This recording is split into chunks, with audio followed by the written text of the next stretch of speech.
Hey, it's Billy, your community coordinator for all things entertainment here at Upper Deck, and thank you for tuning in to another edition of Upper Deck in Review. Upper Deck recently released 2023 to 24 Marvel Annual. The 100 card base set features themed inserts, plexi cards, and more for some insight on the set. Billy, Alan, and TJ joins us. Guys, thank you so much for the time. Thanks for having us, man. Cool. So the base set features 100 characters. Alan, how much of a challenge was it for you to put that list together? Oh man, it was kind of challenging because all the whole Marvel universe, there's like a couple of people that should have a spotlight, because they have some big things going on in their storylines within the year, and at the same time, I try to put fan favorites in there that people love. Not everyone's gonna make it in there. So one of these characters is someone's favorite character. It's always challenging, like who gets into the rotation this time, but of course. People who have big events this year, big storylines, big things happening for them. I put them in, of course, to highlight them. TJ, who are some of the characters that you were most excited to see in this set? I mean, always Spider-Man. That's always an easy answer right there. But there are a lot of other characters. In fact, I think Scarlet Scarab, who you have right there, is a really great example of why Marvel Annual as a product is so cool. Because characters who haven't been seen in a while and have been kind of dusted off and like kind of represented for an audience, we get to be a company who gets to put that light on them as well alongside Marvel. Billy, for a lot of people who don't either collect the set, can you kind of summarize what Marvel Annual or the annual brand is?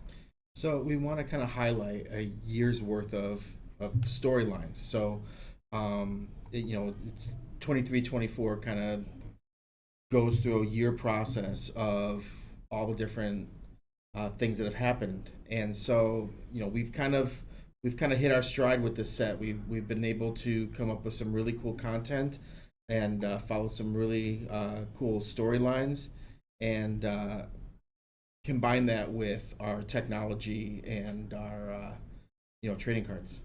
So, you guys kind of mentioned it, storylines for Marvel Comics in 2023, 24, so many of them.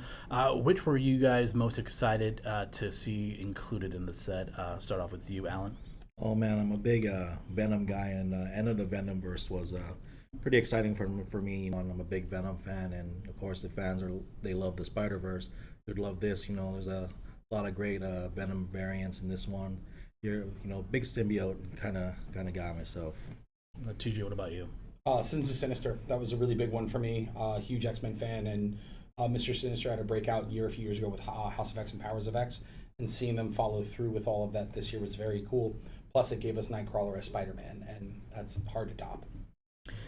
So who were some of the newer characters? You guys kind of touched about it, but what were some of the new characters that were introduced to readers this year, and what insert really shines a spotlight on them?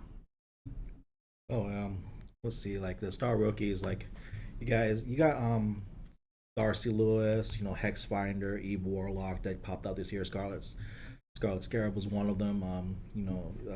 Making her debut, of course, in the MCU. Then now she's in proper comic book chronologically. I'm sorry, I got my words mixed up. It's all good. Yeah, so she has her own comic character now, and it's pretty sweet. TJ, what about you? Yeah, I gotta agree with that. I think Scarlet Scarab and Darcy Lewis are two really great examples of those times where the tail kind of wags the dog, and you bring characters from the movies, which are essentially adaptations of this source material, and you allow those characters now to become a part of the Marvel Universe proper. Darcy obviously was a breakout character for so many fans in the movies, and Scarlet Scarab in this case was kind of a throwaway 70s Marvel superhero that nobody had done anything with in years, and now taking her and going with the route from the Moon Knight show into what we're doing in the comics and in the cards. It's great to see more characters like that. Are you saying the movies don't come first? It actually is comic first and then the movies? Wait, what? What? Okay. So for you guys, whether it's television or in the movies, it's been a great year for the X-Men. Let's talk about the inserts that in the one insert that really is focused on them. It's a great shot of Emma. Yeah, like Sins of Sinister was a big thing in this Krakoan age that's going on in X-Men right now. Like Krakoa is really kicking off, and like I've just been a big fan of what they've been doing with the X-Men lately. And then yeah, of course, to piggyback off you said with the success of X-Men '97, it shines like a big light on the X titles in comics, and I think this is a great way for people to jump on board. And Sinister is, one of those villains. Like it's in his name, it's very sinister, right? Very creepy guy, and this storyline was pretty intense. Billy, how fun was it to include that insert in this set for you? I mean, X-Men's actually one of the first comics, Marvel Comics sets that I kind of collected through. There were so many of them, I wanted to go back and look at stuff. So to be able to add X-Men into a set like this was a lot of fun.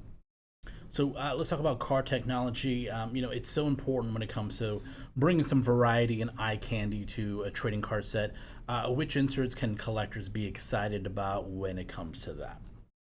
Well, there's the variant covers, which is on a canvas stock, which we added a couple years ago. Pictured here is a suspended animation. Those are on PETG, and it comes with like a deco foil on it that really, with the color and the deco, the cards are really cool and they pop really nicely.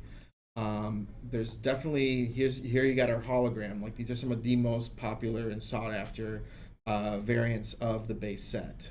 These are pretty much one of the rarest ones you can get through the set. But then you also have a number of like rainbow foil boards. Here you see our Plexi Parallel. This was added a year or two ago. Been very popular with the fan base. I think they're numbered out of 25. So these are really rare. And they actually put a little plastic sleeve on them just to make sure we protect them. You don't want those scratching up. And I can already see the next card coming, but these are, again, one of my favorite inserts are the old backscatters. Really shiny. Like I said, just reminds me of when I was a kid, putting a couple quarters in the machine and turning the crank and getting something in a little piece of paper, and it ends up being a nice shiny sticker.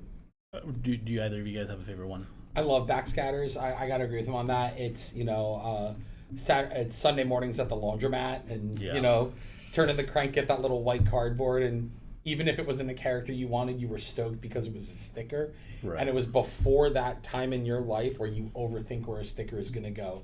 You knew the sticker was gonna go somewhere, and you were excited to get it. So it just, it always evokes those emotions. Mine was a bowling alley. Oh, very cool. Ours was the laundromat. Alan, what about you? I'm a real big fan of suspended animation. I like those pop outs, and then I like me that too. clear like things like a film cell almost. Right. Really nice. I also love the Stark Tech parking meter he has there, man. Like that's the next step in Stark weaponry. It's great. So, of course, no set is finished, with until you get sketch cards. How does that add value to the set? Everybody loves original art, so we try to find some of the most talented sketch artists out there to draw sketches for us. There's a very hard process of getting approvals, so they do a really good job. This is a beautiful piece that you're showing right there that we were really excited about when we saw it was opened up. So there's plenty more of those out there, and they're a bonus hit. Like they don't even count as one of the box hits or the case hits. Sketch cards are a bonus hit in the packs, and we hope everybody can pull one. TJ and Alan, what's been like for you guys to just to even get that chance to pull a sketch card? Oh, it's always so much fun. I mean, when you read comics, when you collect comics, and then in turn when you collect trading cards, there's this sense of you have the art and it's great, but being able to own a piece of artwork, getting that original piece of art, it's one of one. It's yours and it's nobody else's, and it's a great feeling. Alan, what about you? Yeah, I'm a big fan of our sketch cards and pulling one. I'm always hoping to pull one. There's a big difference when you see our printed cards and someone draw on like directly, and I just love that. I'm a big art collector as well, and nothing beats I'm not one of those collectors that keeps their original art like pristine. I like gently, of course, just feeling the ink, where the pen has been pressed on. You can feel those lines, like especially if you were to do that on this, you can see those pen lines on there. It's different. You know, I just love fresh art. So I gotta say, I think we, as a company, I feel like we've really upped the expectation of what a sketch card can be. That like they feel so much more now, and I think even that now it's not just, oh, it's a cool, you know, Sharpie sketch or a pen sketch. There's a real sense of ownership of art here, and I think that's really cool. Yep. I think that has to do a lot with, like, you know, talent relations also, and just the kind of artists that we've been able to, you know, work on a lot of these sets. Believe it or not, none of my Stickmen sketch cards have passed approvals yet, but you can feel the lines on the Stickmen on it. So, Well, didn't you do that Stickman Spidey with the web, and you had to show how the web isn't the arm? Yeah. That was great. I missed that. All right, so none of these characters would be possible without their creators. Who are you guys excited to see assigned for one of these creator autos or creators corners? Well, I gotta give it up to like guys like John Romita Jr. and Mark Bagley. You know, you got one of the guys I'm excited for, David Michelini. Dude, back on Lethal Protector 2. You know, I mean, some of these guys, you know, they've been around for a while, and it's always great to try to spotlight on our creators, because then again, we wouldn't be having things we have today if it weren't for them laying down the groundwork. Billy, for you, how important was it to include this insert in the set?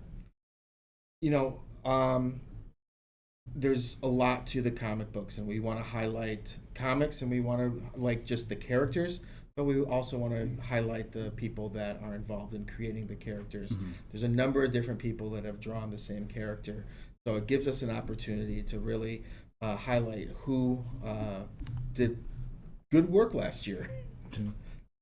TJ, what about you? Al mentioned John Romita Jr., and I always feel like he's the perfect example. And I know in the past when we've done this, I've brought him up before. John Romita Jr. is the perfect guy to get an auto for with our cards, because he is still completely relevant. He was just, had a 2-year run on Amazing Spider-Man, but he was also drawing Spider-Man in the early 80s and X-Men in the early 80s. And he's one of those guys where, this is a 50-year career at this point, and it's still exciting to open up a pack of our cards and have his autograph in there.